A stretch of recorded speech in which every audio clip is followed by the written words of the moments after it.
Hey folks, welcome to the first episode of 2026. Well, no, I guess not the first episode of 2026. First episode of the Security Table in 2026. Probably were other episodes on January 1st of something. I'm Chris Romeo, joined as always by Matt Coles and Izar Tarandosh. And welcome to the 2026 edition, where we will make vast predictions, which, if you were to take these predictions and create wagers on whatever that site is, you can wager on anything, you will most likely lose all of your money. Speaking of losing, I don't know where I put my crystal ball. Oh, it's in your Izar Dramas outfit. Yeah. Where'd that go? No, that's for last year. This year, Okay. I'm going to use my crystal penguin. Crystal penguin. Okay. All right. Folks, it looks like a real penguin if you're listening on audio, like a stuffed penguin, but apparently it has crystals somehow embedded within it. It's Skipper. Skipper.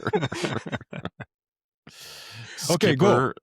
Well, you got to go first if you got Skipper, the magic penguin. Right. 2026. Let's try to channel 2026. Channeling 2026. That's insane. Yeah. Scene. I predict that somebody big is going to connect things they shouldn't connect to their AI. And then they're going to be very, very surprised when bad things happen.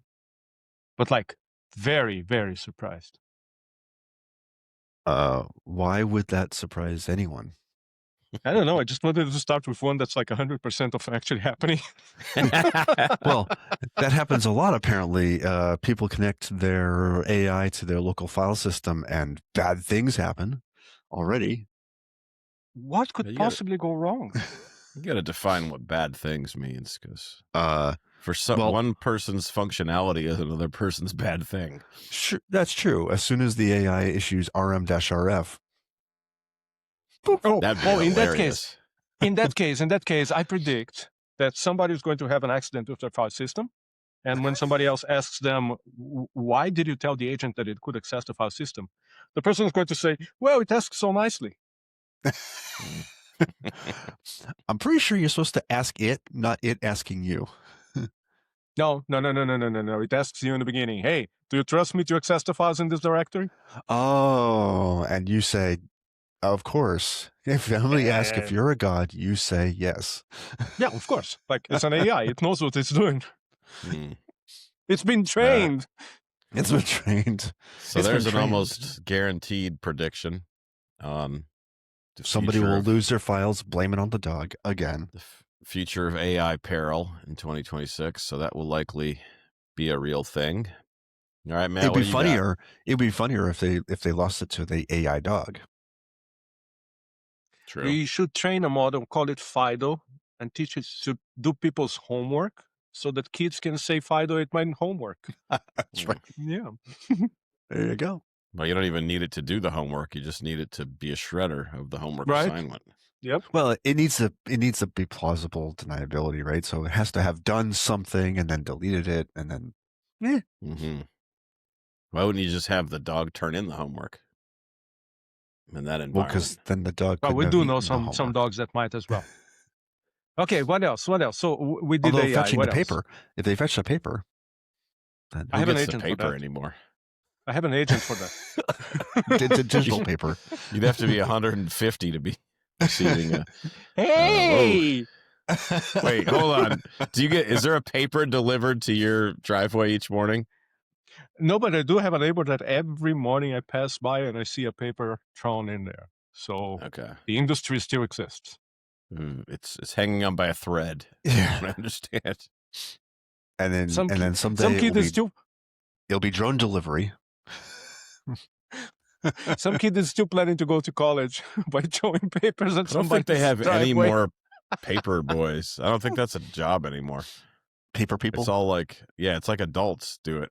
Like since the 1990s, adults do it, driving cars. They drive around in their car and they get really good at throwing papers out the window and landing them perfectly. So across the car, out that window. Yeah.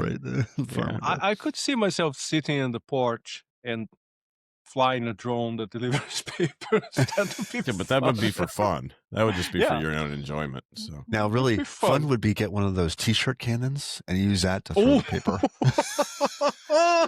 Put Right it through on the the back of a window. Jeep. Yeah. No, put it on the back of a Jeep and just drive through. You get a paper. Everybody You get a gets paper. 5 papers. Okay, so Matt, what do you got? back from the Predictions. 50s. I just made the first one. What do you got? That wasn't something about a newspaper. It's all I remember. Oh no, the fire. Never mind. Let's see. It's so hard because they've all been done already. So we know AI is going everywhere, and everywhere is becoming AI. Oh God. Somebody will hurts when you say relinquish their job to an AI. The AI will do it better, surprisingly, and it'll get a raise and become CEO. Can we be honest for a second and think to ourselves, January 2026, what is one job that you can imagine an AI doing better than the person who's doing it? With the AI in the level that it is today.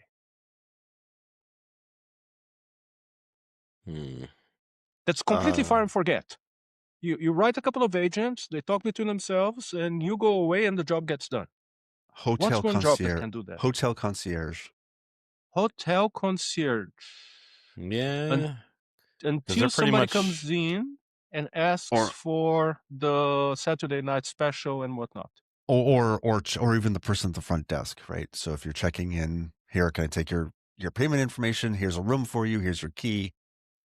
Yes, But you have to have that's a physical. You have to have physical, so maybe there's a robot involved. That's if everything goes right. What about the exceptions that hotel concierges deal with day in, day out? Isn't that what the agents are? You spin off a new agent that can handle the exception. You teach it a skill. No, but then you have to stop the thing and teach the skill, and you have to fail on the first time that the skill is asked because it doesn't know the skill. You just watch. You watch 20 years. You watch 20 or 30 or 40 years of customer service engagements to learn all the exceptions. Put aside for a second the what ifs. What is the one job today that an AI can do perfectly with AI and the state that it is? News reporter, weather person, because they're wrong 90% of the time. Well, so actually, has anyone seen the Y'all bot? Mm-mm. The who? An AI by Ryan Hall, who runs a YouTube channel called I think it's Ryan Hall Y'all, and he has a Y'all bot, which is basically an AI trained model looking at weather and actually doing this 24/7. So you can find that online. AI is already doing the weather. So weather person.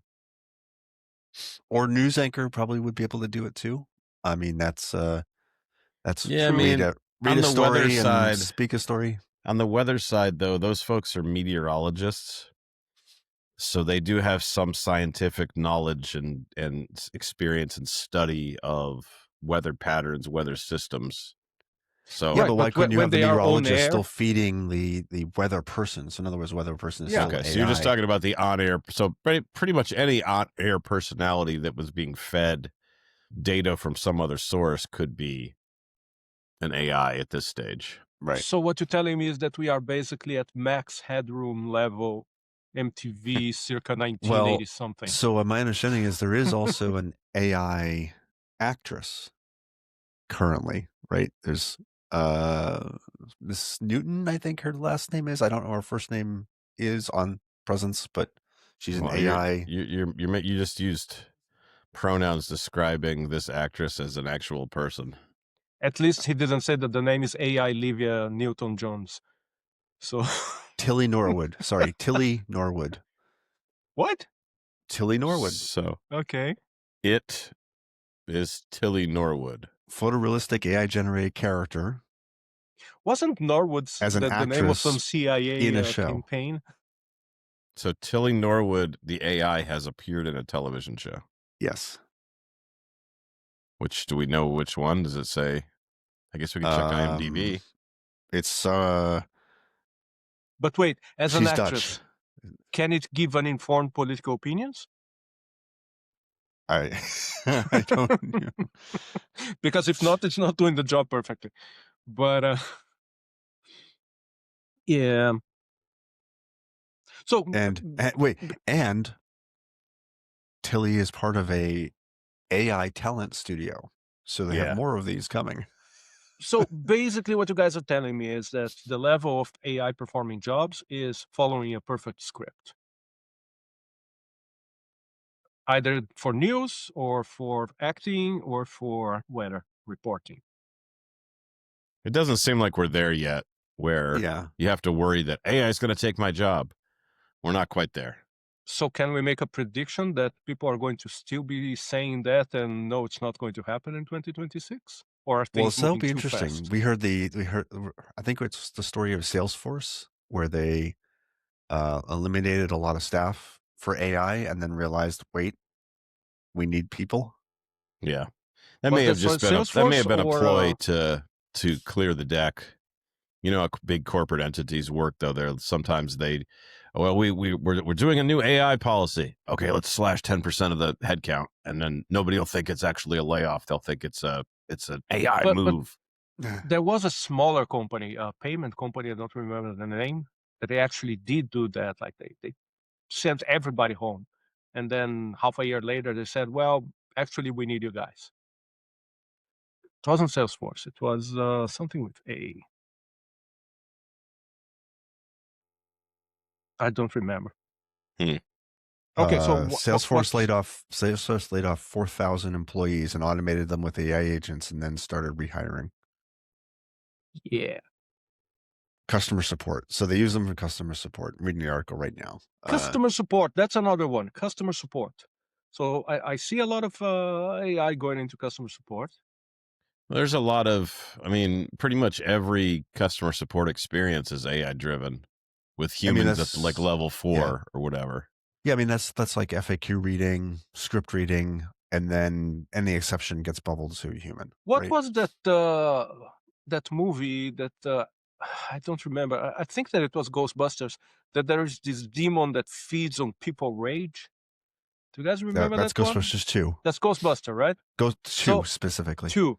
So Yeah. I think that the whole AI and customer support thing is a big plot to harness all that energy. Because I don't know one single person that can go through a loop of customer support with an AI that's not enraged, like in the middle of the experience. I'm going to be honest, I haven't used customer support of any companies in about a year. I use AI as my customer support to solve whatever problem I have. So True. This weekend actually I had an experience with that, where I asked 2 AIs actually for advice in helping me solve something extremely frustrating. Turns out that it's something extremely frustrating for a lot of people, and there isn't a solution. But the AI was extremely well convinced. Both AIs were extremely well convinced that yes, there is a solution, and here's step 1, 2, 3, 4. And by step 4, the file that they're telling you to look at doesn't exist, and by step 5, you're contacting aliens to do something. But So as a prediction, all customer support problems will be solved in some way by some AI. Well, given that there's a bunch of like companies that are dominating the chatbot market for customer support, I'm thinking that if they don't get solved, at least there should be a bot that you can ask. So, yeah, no, I don't think that it's going to get solved, especially because, and these I've been seeing myself, a lot of the interactions that are happening with these chatbots, they involve credit card information and health information and this and that and the other one. And then the problems that we've been seeing, they just keep appearing again and again and again and again. So I'm going to get on the soapbox and remind people, just because you can't doesn't mean that your AI should. Do us a favor. Don't let your AI do much shit. Let me throw my layup AI, since you guys did 2 AI predictions. I'll throw a layup AI prediction, guaranteeing that mine will be correct, just like he's ours. AI will get 100% better in 2026 than it was in 2025. Finger roll, layup.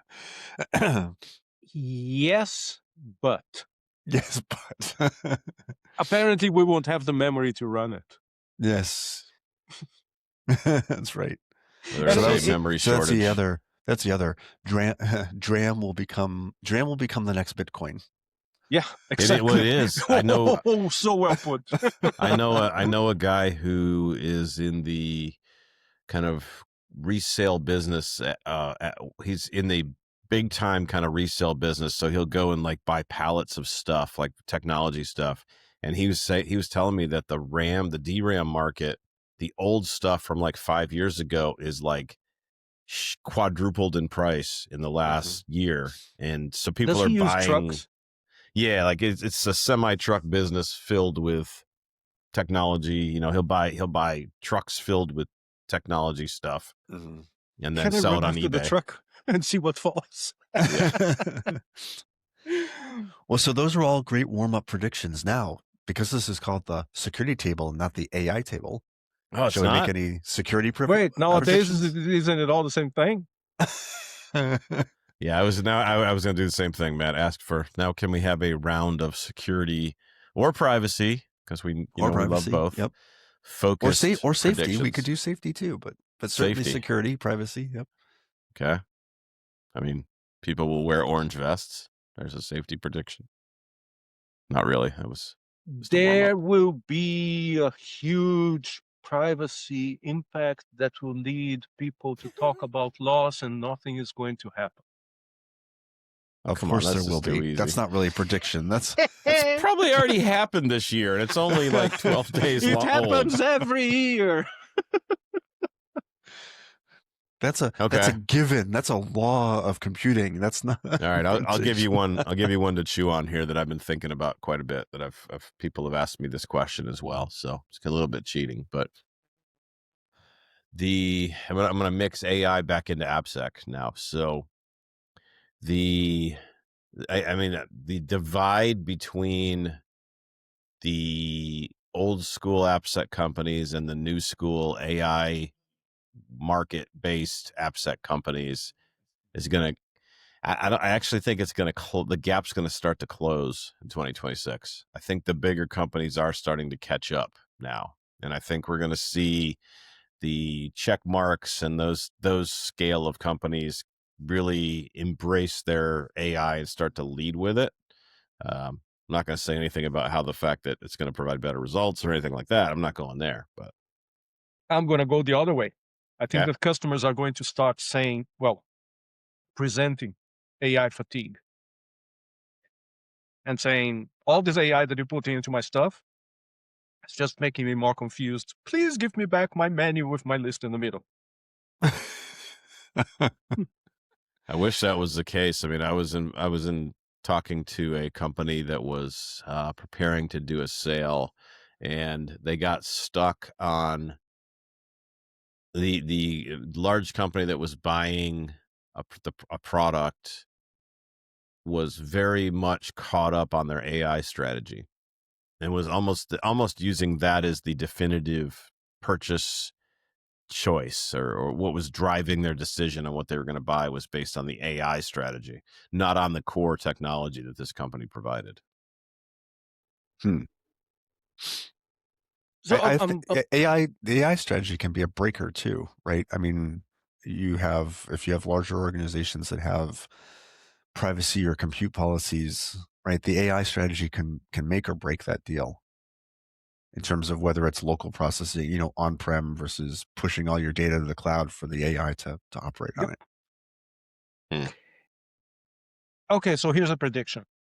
Some company is going to put their whole strategic decision and market pipeline and all that good stuff in the hands of very, very good, very well-defined, very well-performing AI processes. And then one day the AI provider, the third-party provider, is going to go away, and this company is going to be looking around and going, what do I do now? Because So you're the talking about same the whole way, cloud. We're talking this. This was the prediction from the cloud services. The cloud no, is no, going no, to take all your wait. data, and then poof, it's going to go away, and your data is now missing. Right, but that's the thing. How do we solve that? How did we solve that thing with the whole cloud agility thing, which was the same thing as crypto agility, right? You design your systems so that you can pivot and put the thing that you need somewhere else, or make the thing that you need happen in a different way, but without changing the higher levels. But on AI, that gets different, because assuming that you are relying on specific models that are run by a specific vendor, when you pivot away from that, the performance of the stuff that you so well engineered to work with that model may completely change to work with a different one. The constraints are different, the training is different, the approach is different, the results are going to be different. Or you But just also- tell the new model to act like the model you transferred from.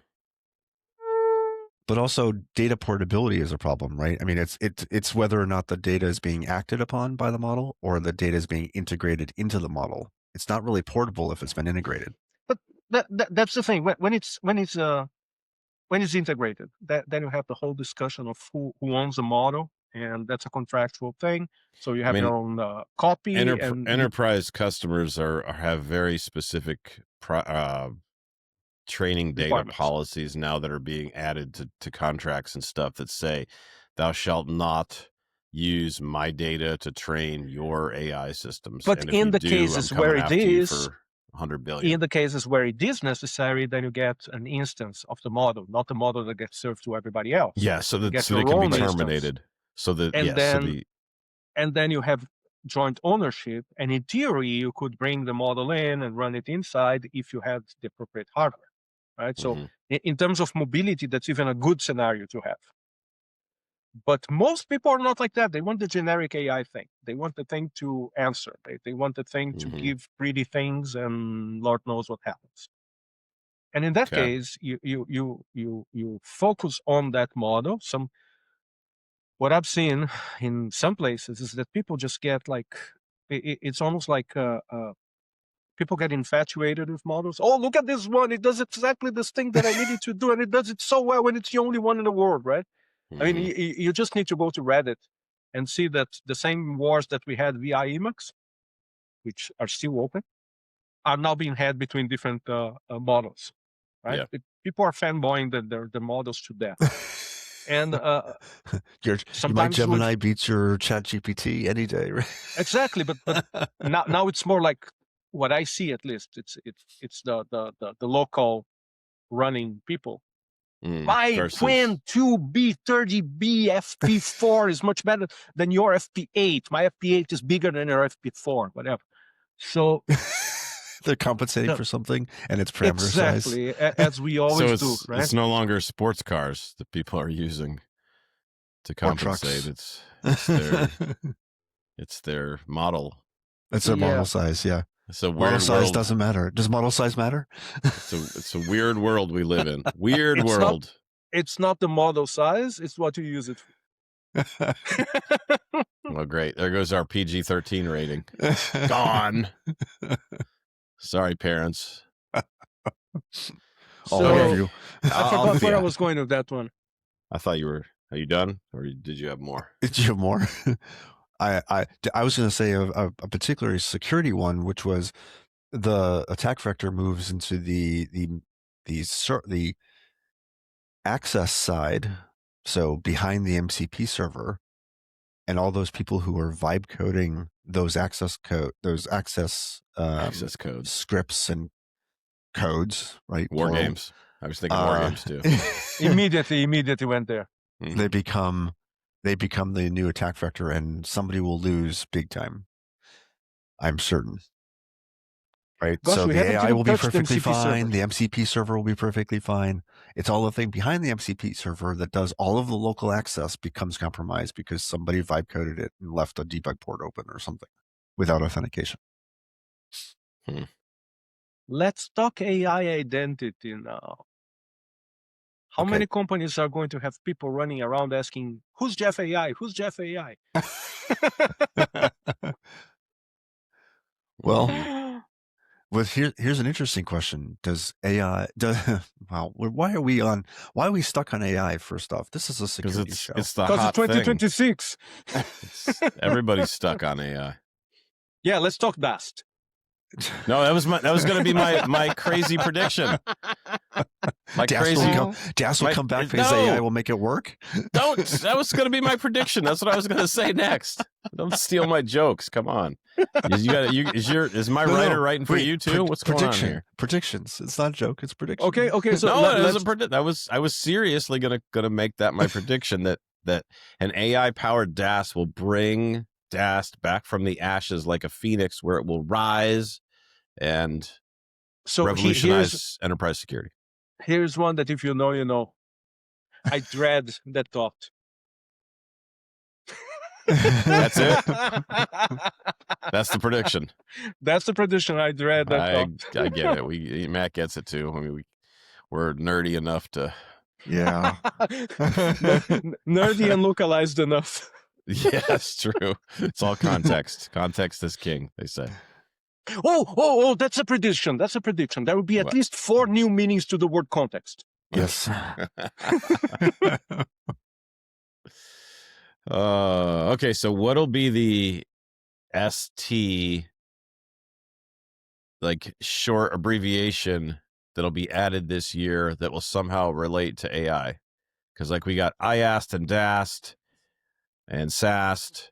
It would be just AI. What would we get? AIAST. Would it be AST? IAST? Muddy.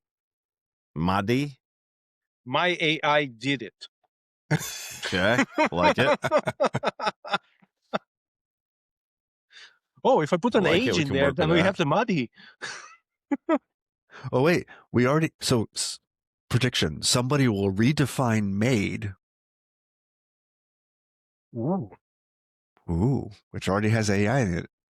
Is that going to give a new meaning to evil made attack? Yes, the evil made attack, yes. Made. Meddlesome AI device. Midsummer AI dream. Shakespearean. Oh, that's good for hallucinations. That's good for hallucinations. Yeah. All right, what about threat modeling predictions? I mean, if we're going to go full circle, we went from 30,000 feet to 5,000 feet. Let's go to the ground level of where the magic's happening. Everything will stay the same. There's my prediction.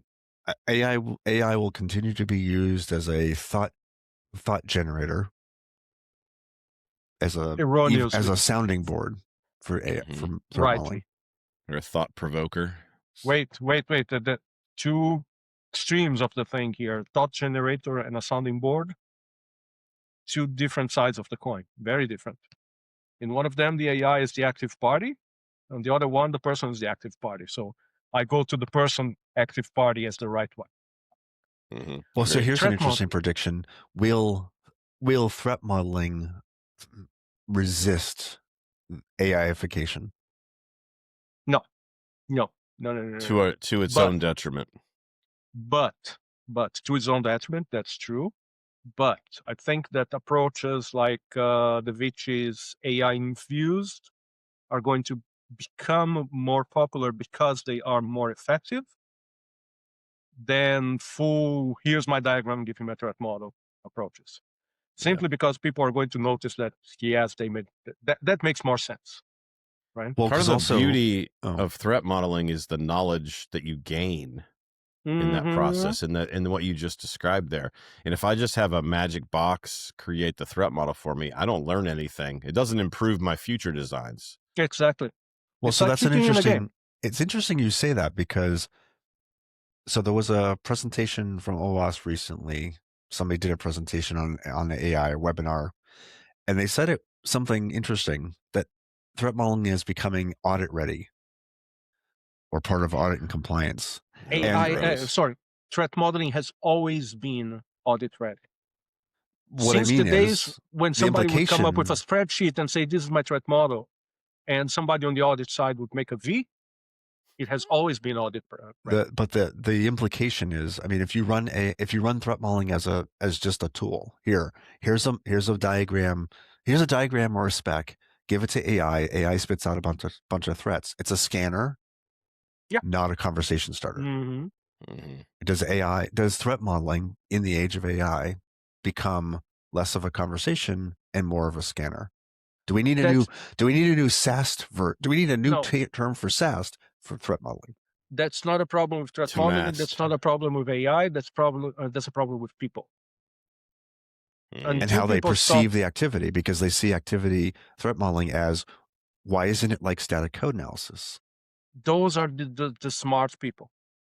The rest of the people are just looking for the silver button that they press. They get the insta threat model, and everybody's happy. The auditor is happy. They are happy.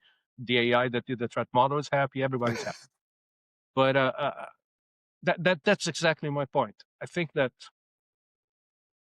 just to not bury the lead, I think it said, my whole point with AI security, especially AppSec security for AI, is that there's nothing new under the sun, right? People are just building this whole security for AI industry.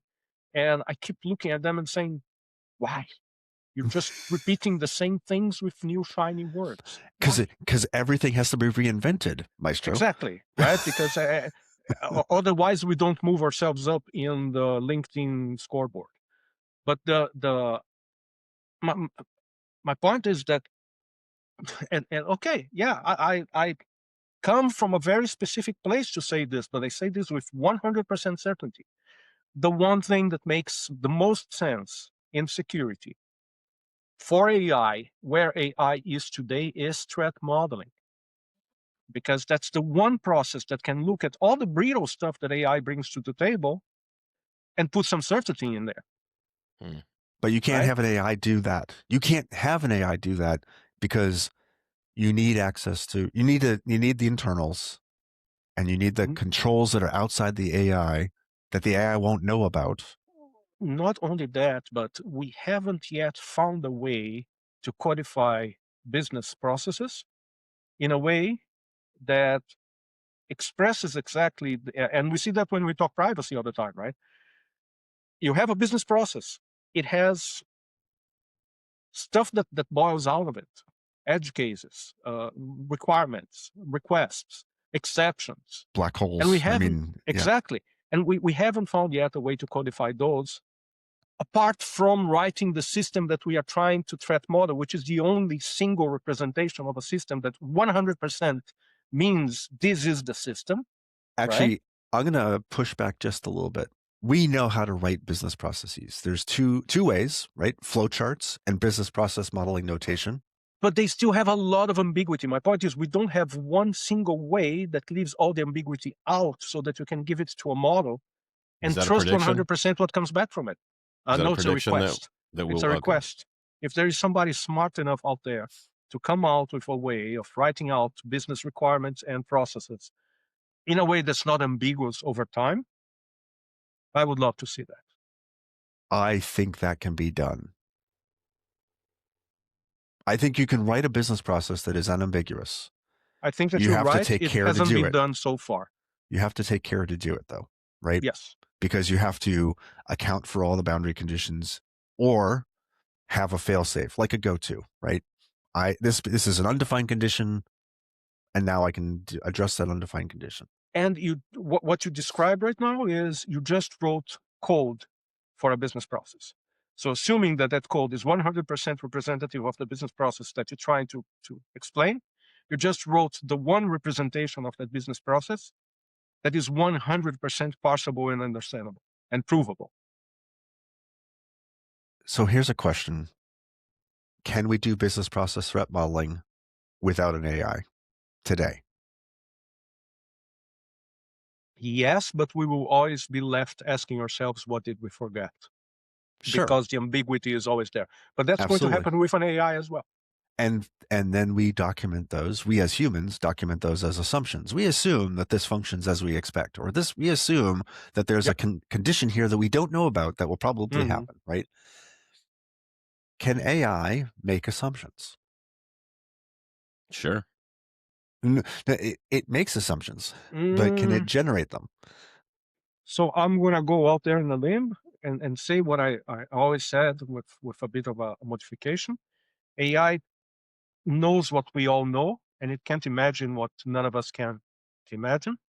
Right. Can't imagine, Which right? is why AI is a assistance to threat modeling Yeah, being done by humans. exactly. Because there is no whatever idea the AI gives you means that somebody else already had it, because it's taking it Yeah. from somewhere.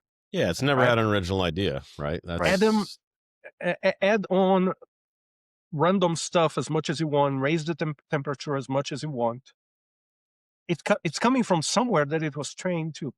There is Sure. a probabilistic path between the first word and the last word that actually draws back to something that was already written. Mhm. So to have that assumption made, it means that it happened somewhere. So it's not unique to your system. It's recognizing a pattern and it's following it and saying, well, okay, in case of a system like this and this, chances are that this assumption exists. All right. Perhaps Well, not with that thought. we got to land the plane here on our predictions for 2026. Well, that's a prediction. In 2026, an AI is going to land a plane. It's a good prediction, actually. What's it going to look at the end of the runway? Lord only knows, but it will. Yeah. Do you want to be on that plane? No. Nope. It's going to be a military plane. So that was an interesting prediction from earlier. Could an AI agent replace an airline pilot? Oh my God, I was going to answer something, but I would get into so much trouble. Nope. I'm going to answer no. I don't think it for 70% of the duties, sure. But when things go off the rails, that 30% where things go off and go horribly the wrong, pilot goes to experience. How do you know that an agent is capable of flying a plane? Because of flight simulator. It will tell you. No, it will tell you. Can you fly a plane? Of course I can fly a plane. No, it's more like, hi, my name is Joe. I'm a pilot.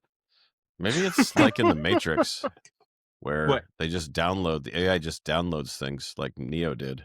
Like, I know Kung Fu. Well, that would be skill development, right? So Claude can do that right now.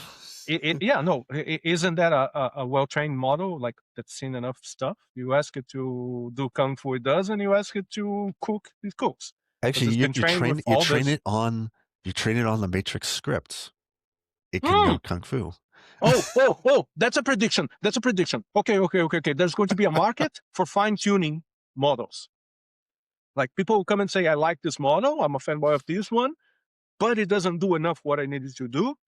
Now I need somebody to go out and grab enough data and fine-tune this thing so that it gets better at that one specific thing. All right. I think and that will generate a data breach, just to tie it back to security and privacy. Always. Always about the branding. Matt's always about tying up loose ends. So, all right, I think that's enough wacky, wild, crazy predictions for 2026. As always, we will not be accountable for any of these predictions that we made. We may be AI right now. We could be. Talk to my agent. Max Headroom. Oh, you see, I always wanted to be able to say that. Talk to my agent. Now I can't. Wait, are you going to open up your agent? Man, talk to my agent. Yeah, you got to start. I thought you had an agent. Shodan will find agents online. Last security prediction. Okay, this is it. Final one. There's going to be at least two great security conferences this year. And wait. I'm hearing the voices coming from the other side. One of them is going to be in Vienna, and the other one in San Francisco. Wow. Wait, subtle is it San marketing. Francisco this year? Is it San Francisco? Is it San Francisco this year? Is it San Francisco? I don't know. All right. Well, folks, thanks for tuning in to another predictive episode of the Security Table. We look forward to catching you on the cyber beach somewhere in the future. And don't do this at home. We've been trained for it.